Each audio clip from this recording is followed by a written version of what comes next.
This is On the Market, a Bigger Pockets podcast presented by Fundrise.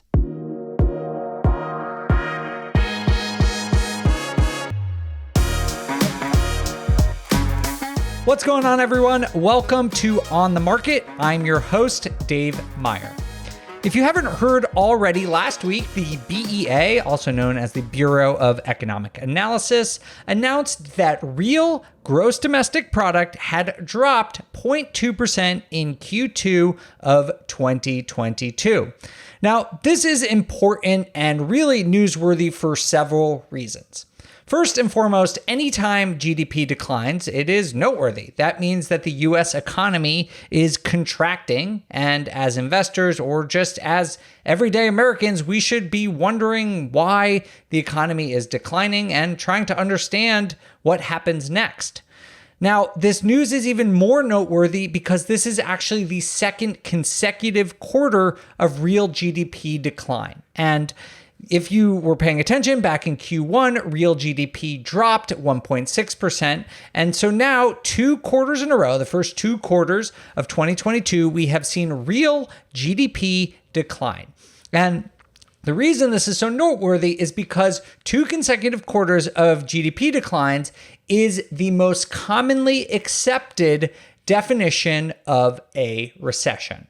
And I'm going to get all into this today, but obviously this causes some fear and concern because we are now hearing a lot of people saying that the United States is in a recession.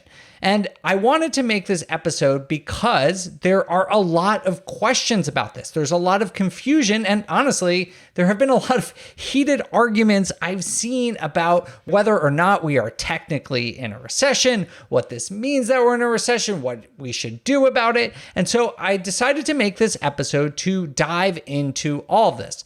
We're going to talk about what actually got announced this last week. We're going to talk about whether or not we are officially in a recession, and then we are going to talk about the history of recessions and the implications for investors about what the current economic environment means. But before we jump into this super important topic, we're going to take a quick break.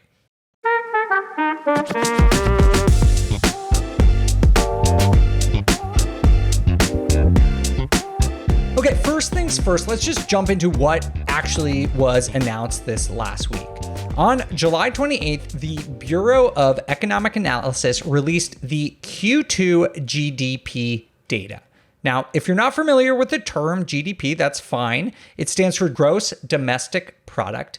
And what it is basically if you added up all of the value of the goods and services produced in the United States in the second quarter of 2022, if you summed all of that information, all of the value created there, that's what gross domestic product is. It is generally how economies all across the world are evaluated at the highest level. Now, there are tons of other economic factors that advanced economies use to evaluate production and output, but GDP is basically the most commonly accepted, highest level analysis of an economy. And so the US government, specifically the Bureau of Economic Analysis, puts out GDP data every single quarter. And now sometimes this announcement, it just goes by and, some stock traders and people who, like me, just follow the economy closely, pay attention to it. But this particular announcement was watched really closely because real GDP declined back in the first quarter of 2022. And if it declined again, it would meet the classic definition of a recession. So a lot of people were eagerly awaiting this announcement to know whether or not the US now falls under this classic definition of a recession. And what happened? Well, real GDP did decline for the second consecutive quarter. It was actually down 0.2% in Q2, or that's 0.9% if you annualize that out to an entire year. So the US now meets that classical definition of a recession. And before we get into what this all means, let me just go into a quick note on some terminology here. Real GDP, if you've been noticing, I keep saying real GDP. Real, quote unquote, real means inflation adjusted. And this is really important because you see, if you looked at the opposite of that, which is known as nominal GDP, so that's not inflation adjusted, they tell totally different stories. So when you have real GDP, inflation adjusted GDP, it went down in Q2. But nominal GDP, which is not inflation adjusted at all, it actually went up. It went up quite a lot. It went up 7.8%. And this is a super noticeable difference, right? 7.8% growth in GDP during normal times would be enormous. People would be singing its praises and would be so excited. But inflation is so bad right now that it is more than canceling out all of that growth as reflected in real GDP, right? If there was zero inflation, we could look at that nominal 7.8% and be super excited about it. But the reason we have to look at real GDP is because inflation is devaluing the dollar. And that means that when you account for that, the actual growth in the economy was slightly negative in the second quarter. So this is just something that kind of drives me nuts because people, a lot of like really big reputable data sources, media sources will publish GDP data and not clarify whether it's real or nominal. So just as a note, like if you are looking into this information, make sure to check which one you're looking at because they're both valuable measurements, but they are very different ones. And for the rest of this episode, I am going to be talking about real GDP. Again, that is inflation adjusted GDP, because I think that is probably the most important thing that we can all look at this. And now, I interpret all this information one way, you might interpret it differently. And there are so many different variables in the economy, but overall, I don't think anyone can really argue that negative real GDP is not a good thing, right? It means that inflation is overshadowing US productivity, right? As I just said, if there was no inflation right now, the US would have grown at nearly 8%, which is amazing.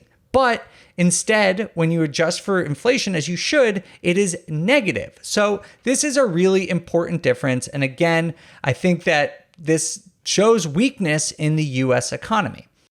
The big question now seems to be, are we actually in a recession? And if you pay attention to the news or to social media, you probably see people arguing about this a lot right now. And it seems, right, like it should be a simple answer, but unfortunately it's not. So I did some research just to figure out what is behind this entire debate. And let me just explain to you why it's not so clear whether we are technically in a recession right now. So first, most people accept that 2 consecutive quarters of GDP declines equals a recession. And many people believe this makes it officially a recession, but that's not actually the case. So again, people generally accept that, but to get quote unquote officially a recession, there is only one group of people who can do that. And it is not as simple as 2 consecutive quarters of GDP decline. In fact, it is done by a group called the National Bureau of Economic Research. And specifically, it is done by this very strangely named group called the Business Cycle Dating Committee. They put out dates around business cycles. There is no romantic dating that I know of, at least, going on. And it is just a bunch of academics, basically. This is a bunch of economists from universities across the country, and they look at an overwhelming amount of data to make their determination of whether or not we are in a recession. And as their very strange name indicates, their job is basically to decide when the recession starts and when the recession ends. So how do they do that, right? Because most of us are walking around thinking 2 consecutive quarters of GDP decline, that's a recession, right? Well, they look at it in a more complicated way. They say, according to their website, and I quote, "A recession involves a significant decline in economic activity that is spread across the economy and lasts more than a few months." So, unquote, that's obviously not as simple a definition as 2 consecutive quarters. They go on to say, quote, "In our interpretation of this definition, we treat the 3 criteria, depth, diffusion, and duration as somewhat interchangeable. That is, while each criterion needs to be met individually to some degree, extreme conditions revealed by one criterion may particularly offset weaker indications from another. Because a recession must influence the economy broadly and not be confined to one sector, the committee emphasizes economy-wide measures of economic activity. The determination of the months of peaks and troughs is based on a range of monthly measures of aggregate real economic activity published by the federal statistical agencies. Whoa, okay, that was a lot of big words and random stuff, but basically what they are saying is that they look at a lot of different stuff across the economy. It has to be across different economic activities, right? That's something that they said, that it doesn't really come down to one standard definition. They are looking at the depth of economic decline. They're looking at the duration of economic decline, and they're looking at how broadly it is spread across the economy. And they also said that they are basing it off real economic activity. So they are saying what we were just talking about, that they base it off inflation adjusted numbers. Okay, so I know that's pretty wonky, and it's notable that these people, the National Bureau of Economic Research, basically the only people allowed to officially call a recession, have a very complicated definition of a recession, right? Like, after I read that, we can all agree on that they are not just saying it's 2 quarters of GDP decline. So that is the important piece. The other important piece that I uncovered when I was researching this is something else they said. So they write, and I quote, "The committee's approach to determining the dates of turning points is retrospective. In making its peak and trough announcements, it waits until the sufficient data are available to avoid the need for major revisions to the business cycle chronology." I know, another really wonky, big word sentence, but basically what they are saying is that the only people who are able to make the official recession designation say that they don't do it in real time. They are not trying to decide right now, today, are we in a recession? They like to look backwards and say, okay, let's look at what happened in 2022, and we're going to decide when the recession really started and when it really ended. They always do it retroactively. And listen, I think it's annoying and frustrating that it is not in real time, but in some way it does make sense, because let's look at their definition, right? They're saying they have to look at all of this crazy data to make the determination. And if they have to look at that much data, according to them, then I understand it's going to take some time to look at all this data. Unfortunately for us, the debate about whether we are in a recession is going to go on for some time. Let me just show you something that I found actually on the Wall Street Journal, and it showed that just some recent examples. The 2001 recession, which was, some people call like the dot-com bubble burst, whatever, started in March 2021. That's when it officially started. But the NBER only announced that in November of 2021, so 8 months later. The Great Recession, which officially started in December of 2007, wasn't announced until December of 2008. That is a whole year later.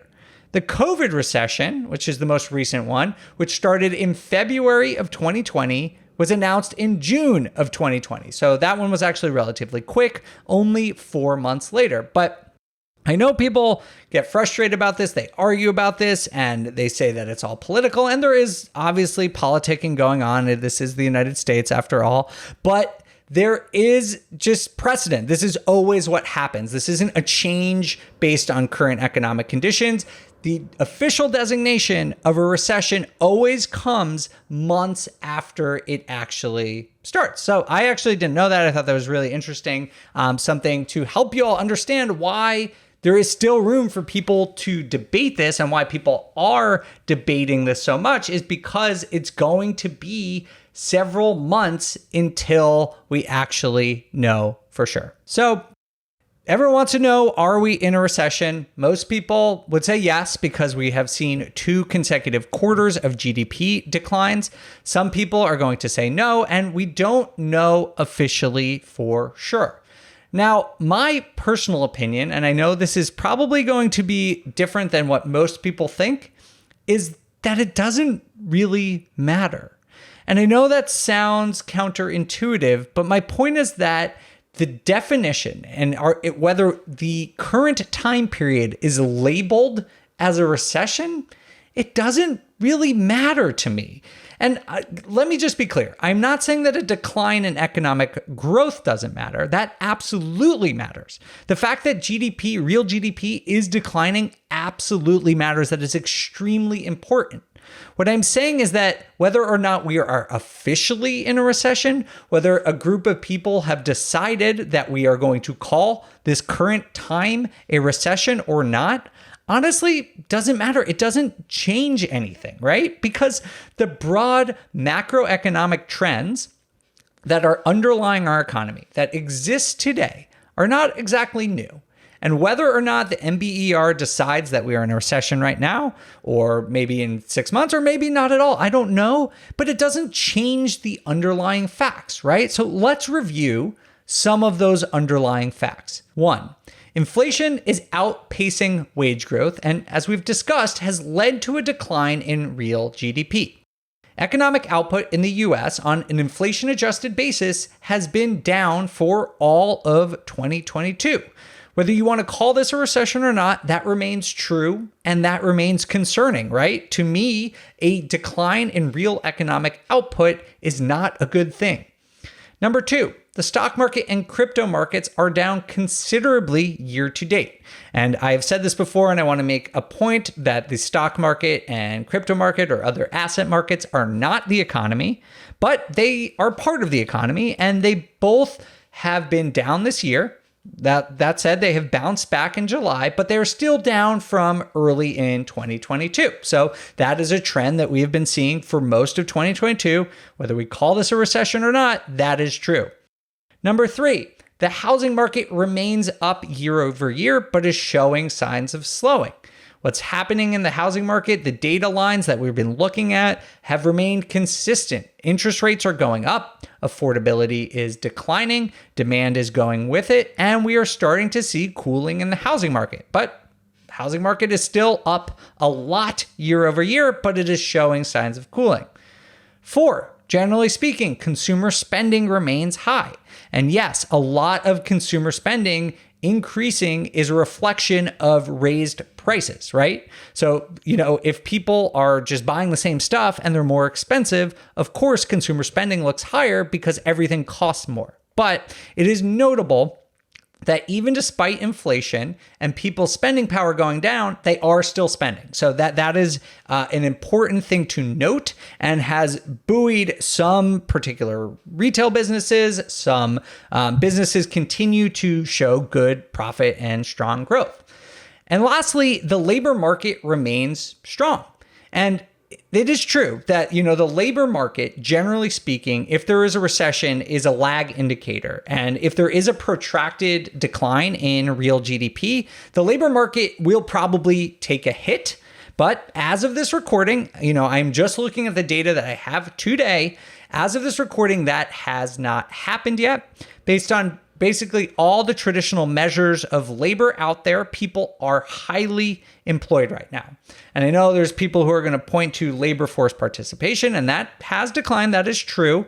It is a very small amount. It has declined about 1%. So it's really not that significant. And honestly, if you look at it by most traditional measurements, unemployment is really low right now. So all of these things, there are many other economic factors we could talk about, but these are the ones I just wanted to point out. And if you look at all of these things, like I said, they are true whether or not we call this a recession. And all these things, they can change. They are going to change. All this economic data is released at least a month ago. As of recording, I'm looking at June data for the most part, but these are the economic factors that we know about. And, if we're going to analyze our investments, if we're going to analyze the market and try and make wise decisions based off it, we need to use the data that is available. And this is the data that is available to us right now. So all of this is to say that I would advise you not to get too hung up on the definitions here, right? If you understand the underlying forces that are driving the economy, some of the things that I just talked about, then the label of recession, it matters very little, right? If you understand what's going on with interest rates, the housing market, the stock market, inflation, the labor market, then what a couple of people decide whether to call it a recession or not, it doesn't really matter because you'll be able to make informed decisions about your own financial life. The fact remains the US economy is not growing on an inflation-adjusted basis, and Americans, generally speaking, are not feeling very good about the economy. Consumer sentiment is extremely low, people are afraid of inflation, and these are the things, at least to me, that really matter. So that, sorry, is my rant about definitions. I just see so many people, I feel like they're wasting their time just like arguing about whether we're in a recession or not, when really what you should be looking at and what really matters is the underlying things that impact a recession, like GDP, labor market, asset prices, interest rates. These are the things that we talk about on the show and that I encourage you to pay more attention to than whether or not we are officially in a recession. Sorry, that's my rant. So anyway, as I said at the beginning of that, I don't care too much about the definition. What I care about is that declining real GDP is a concern. And I wanted to share some historical data about that because I look at that data and I think that's an economy in decline. And I don't want anyone to panic because recessions happen. That is part of a normal economic cycle. I just want to share some information about you about what like a normal quote unquote recession looks like. So I looked at some data since World War II, and the average recession lasted about 11 months. Not so long. That was actually shorter than I thought it would be.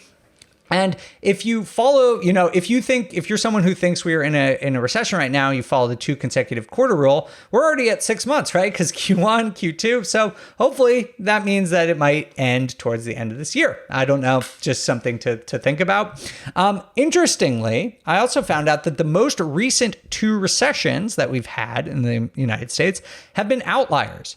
2020 was the shortest ever recession, lasting just 2 months. So again, that defies the 2 consecutive months of GDP rule. It was just 2 months long. And then the Great Recession was an outlier in the other way. Unfortunately, it was the longest post-World War II recession and lasted about 18 months. If you look at the severity of these, they really do vary like pretty considerably. So if you look at the 2001 recession, which again was like the dot-com bubble burst, it started in March 2021, only announced in November 2021. And from the peak, the peak of the economy before the recession to the trough, which is the low of the recession, real GDP declined, but it was less than 1%. So that's about what we saw in Q2. And so back then, that was a pretty shallow recession. And the stock market took an absolute beating during that time, but real GDP declined less than 1%. And most notably for people listening to this episode, housing prices actually went up over 6% during that recession. So there you go. Pretty interesting. The Great Recession started in December 2007, wasn't announced for a year after that. And during that time, GDP went down more than 4%. So that was much more significant recession, as we all know, by most economists and historians' standards. The Great Recession was the worst economic period since the Great Depression. During that time, the housing prices dropped almost 20%. And, as real estate investors, this is like the horrible period that a lot of people remember and are afraid that it will happen again. But just to be clear, in 4 of the last 6 recessions, housing prices actually grew. And so just on an average basis in recessions, that housing prices typically do not go down 20%. And the reason, in my opinion, why housing prices went down so much in the Great Recession is because housing caused that recession, right? In this economy, in this potential recession, housing is not causing it, right? Inflation is mostly causing this one. And so when housing caused the recession back in 2007, there's a reason housing prices went down so much. That is why, personally, I don't believe, even if we are in a recession, that we are going to see housing prices decline anywhere close to 20%. I do think that in certain markets, we will see housing prices declines, but I don't think we are really anywhere close to what we saw in terms of macroeconomic conditions for around the Great Recession. Lastly, I'll just talk about it quickly because it was barely a recession, but the COVID recession started in February 2020. It was announced a couple months later, only lasted 2 months. And we all remember what happened there, right? The stock market tanked. I think it went down about 30%, and then it bounced back quickly and went on an enormous bull run. Similarly, housing market, it didn't go down, but the start of this recession, the COVID recession, was actually one of the beginning of one of the most aggressive, fastest periods of housing appreciation in American history. So I'm telling you all this because, we call this recession, we want to call it a recession, but every recession looks really different. That is part of the reason why it's hard to define, but it also is part of the reason why the recession label doesn't matter as much as the underlying fundamentals, right? What matters is what's going on with the housing market. What matters is going on with the stock market, with interest rates, with consumer spending, with wage growth, right? These are the things that actually matter. So I obviously can't say what's going to happen next, but wanted to share this information at least because history can be a useful guide for us. And that's at least what happened over the last 3 recessions. If you want to look up more, you can just Google it. There's tons of information about previous recessions that you can look at as well.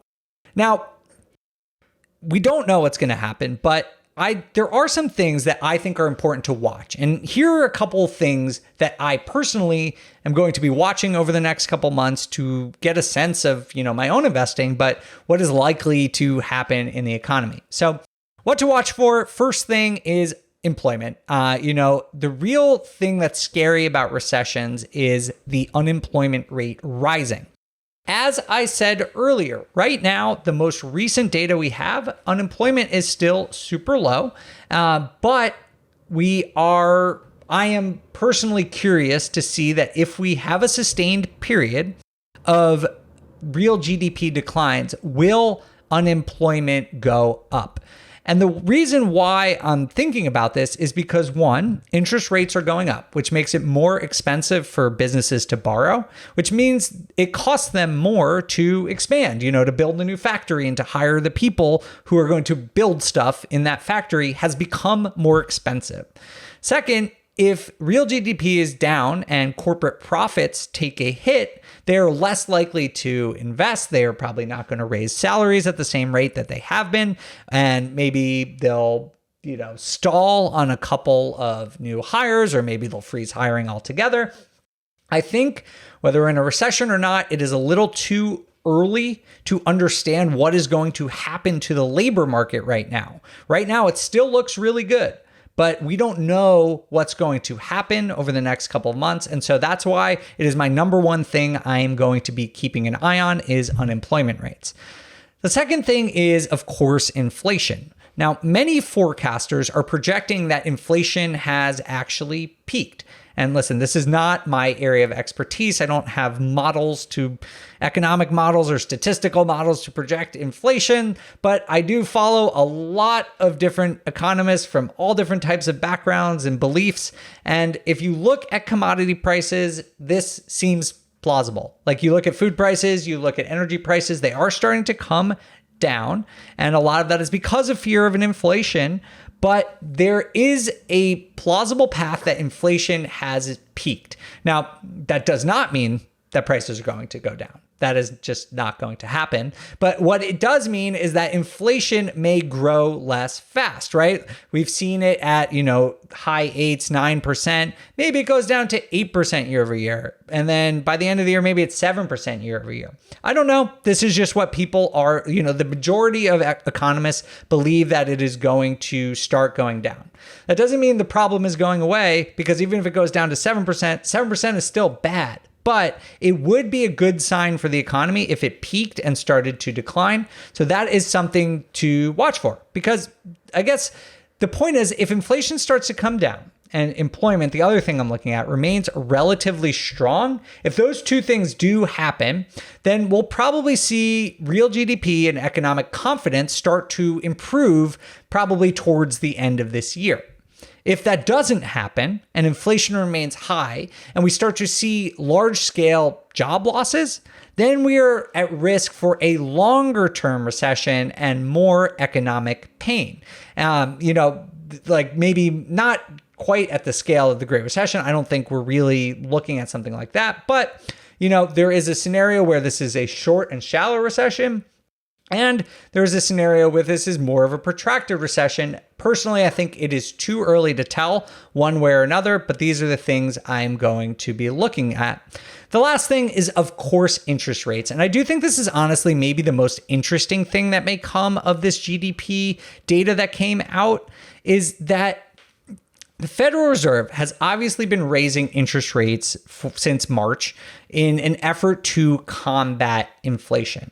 And they've been very clear that they are going to keep doing that. They've raised rates by 75 basis points 2 times in a row right now. That is very significant. But the Fed also doesn't want to crater the economy. Officially, their job is to secure price stability, basically fight inflation, and to pursue maximum employment. And if recession comes and it's a long recession like we just talked about, employment could start to go down. And so that will put the Fed in a really interesting spot where they can't just be aggressive against inflation, because if employment starts to fall, then they have to decide, right? They have to do this balancing act of how do they fight inflation while keeping employment as high as possible. And so that could mean that the Fed reverses course a little bit. Now, I don't think we're at the point where they're going to start cutting rates, but my expectation is that they will probably start raising rates slower. And this is just my opinion. I am just, speculating here. I think we're not going to see any more 75 basis points hikes. I think we'll probably see a 50, maybe 25 basis points hikes through the rest of the year. And a lot of people believe that the Fed could start cutting rates in 2023. I don't know about that. I am not projecting that or predicting that, but people have been talking about that. A lot of people on Wall Street believe that might be the case. So those are things to look at. My top 3 are employment rates, inflation, and interest rates. Okay, so quickly before we go, I just have a couple of notes and things to point out for real estate investors based on this announcement. First and foremost, as I said before, housing prices have actually risen in 4 of the last 6 recessions. And so don't just assume that there's going to be a crash because there is a recession. There is a lot more going on in the housing market than just whether GDP is going up or down. We try and cover this extensively here on this podcast, and you can listen to a lot of our recent episodes if you want to learn more about that. I'm not going to get super into that right now, but a lot of episodes. You can listen to one with Logan Motoshami, Rick Sharga, one we just did with the whole panel, just talking about what's going on in the housing market. It will help you understand what might happen next. The second thing is that although the Fed is raising interest rates, the Fed does not control mortgage rates. And I say this all the time, but I want to just hammer this home. The Fed does not control mortgage rates. Mortgage rates are much more closely tied to the 10-year Treasury yield, right? So go look on whatever financial data website you like. Go look at the yield on a 10-year Treasury. It peaked back in June and it is starting to go down. And in a historical context, it is still extremely low. Now, why is this happening? And just for the record, rates are, the yield on the 10-year Treasury is starting to decline, and that has moderated mortgage prices very considerably. Now, why has this happened? Well, it's because of fear of a recession. When there is fear of a recession, investors, generally speaking, flock to safer investments. They don't take as much risk. You see that reflected in really risky stocks, right? They're getting hammered more than blue chip stocks, for example. So investors flock to safe investments, and Treasury bonds, like the 10-year yield, the 10-year Treasury, that I'm talking about, are extremely safe investments because they're guaranteed by the US government. And so all these people are looking for these bonds because they're safe, and that raises demand, right? There is demand for bonds. And like it does with everything else in supply and demand, when there is more demand, prices go up. And the funny thing about bonds, I'm not going to get super into this. I will do a full episode on this soon. But when prices for bonds go up, their yields fall. They're inversely correlated. So demand is up, that increases the price for bonds, that pushes down their yields. And that means that mortgage rates have gone steady. They're down from their peak. And I don't know what's going to happen. But if you are looking to buy real estate, look at what's going on right now, and you can see that bond yields are a bit lower. They're not going back to, we're not going to get 3% mortgages again. We're not going to get 4% mortgages again anytime soon, but they have stopped growing so quickly. And we're starting to see 5.5, 5.75 be sort of the standard right now. And they're no longer on this like exponential rise that we saw for the first half of the year in mortgage rates. They're starting to flatten out. And to me, this is really important because it provides more stability to the housing market, right? Investors, homeowners can all start to make informed decisions if they have a good idea of where mortgage rates are going to be over the next 6 months, or at least during their buying period. So that is something to also keep an eye on, is mortgage rates, because again, just to reiterate here, although the Fed is raising interest rates, fear of a recession is pushing down bond yields, and that constrains mortgage rates. Okay, so that is what I got for you guys. Just to recap, the US is seeing declining output on an inflation adjusted basis. We now have seen real GDP decline for 2 consecutive quarters. Most people consider this a recession, but we won't know if it's officially a recession for at least a few more months. My personal advice, don't get too caught up in the definition of a recession. It is the underlying economic forces that matter. Inflation is far too high. Spending is keeping up. We have not yet seen large-scale job losses, but that is going to be a key thing to watch in the coming months. And the housing market is cooling on a national scale, but still up double digits year over year, which in any other year would be absolutely massive. As an investor, you should be understanding all of these forces. That is my recommendation to you. Again, don't get too caught up into whether we are in a recession or not, whether we're calling it a recession or not. Try instead to understand the underlying economic forces. This is what this show is all about. Our aim is to help you understand the important trends and data points that have led to the economic conditions we find ourselves in, and not get caught up into what words we use to describe them and into some debate that is ultimately going to be settled by a couple of academics a few months from now. So hopefully we've done that today, and we're going to keep trying to do that twice a week to help you understand the complex economic situation we find ourselves in. Thank you all so much for listening. We really appreciate it. If you have any feedback for me or thoughts about this episode, please reach out to me on Instagram, where I am at The Data Deli. Thank you all. We will see you again on Monday. On the Market is created by me, Dave Meyer, and Kaylin Bennett. Produced by Kaylin Bennett. Editing by Joel Esparza and Onyx Media. Copywriting by Nate Weintraub. And a very special thanks to the entire BiggerPockets team. The content on the show On the Market are opinions only. All listeners should independently verify data points, opinions, and investment strategies.